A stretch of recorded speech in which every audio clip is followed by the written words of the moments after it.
everyone, welcome to Bainhaven. We're gonna finish the last part of the protection series that we were discussing last time.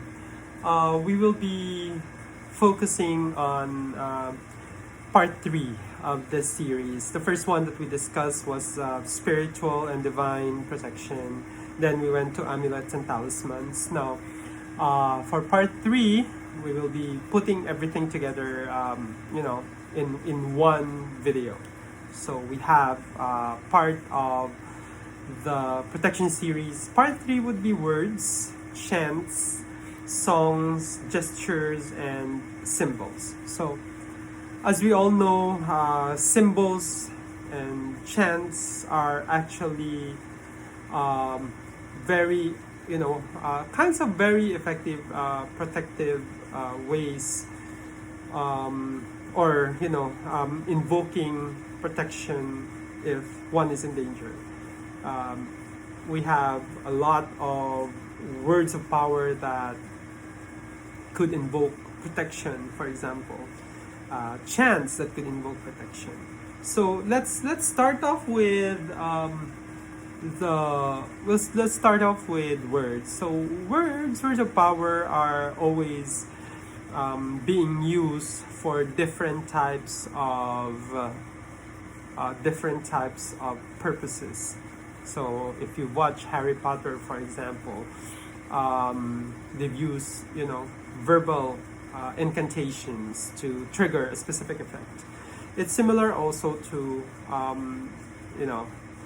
words that are used for protection. One example that we have is the importance of just changing a few words in one chant could actually change the effect.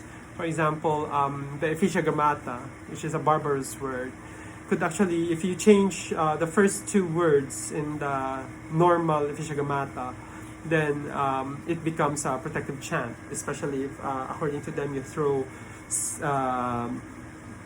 you throw sesame seeds when you chant the change form of the Ephesiogrammata, and especially if you're in danger, immediate danger.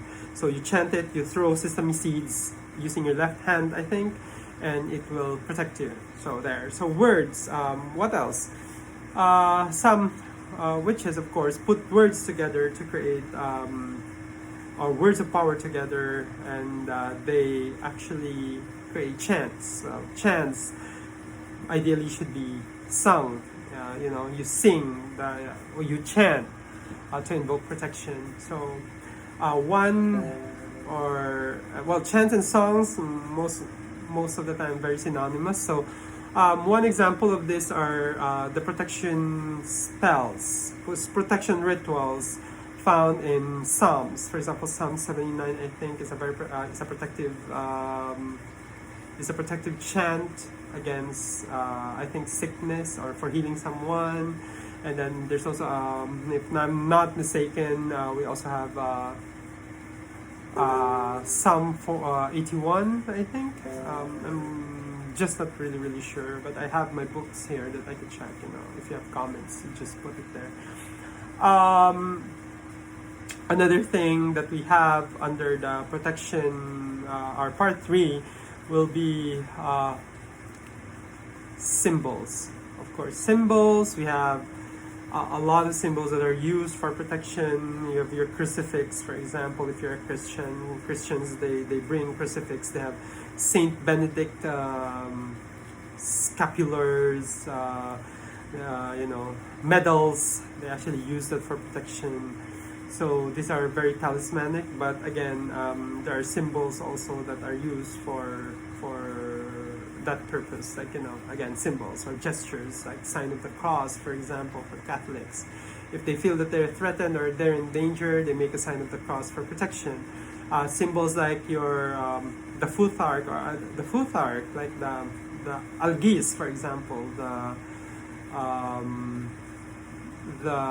rune algis is also used to invoke protection. So that's also part of the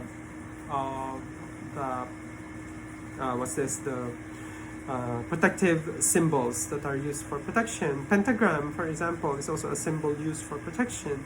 So it's a star inside a circle. For pagans and Wiccans and witches, some of them use that for protection as well. So that's a symbol of protection.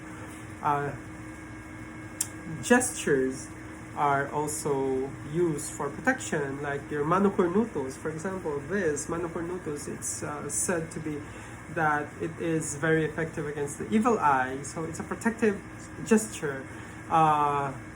Your kujiin, some of the kujis are actually for protection as well. So these things are more effective if you blend it together. Like, there's a gesture plus a chant and then a word of power and a symbol. So if you put all of these things together, it creates more powerful protection.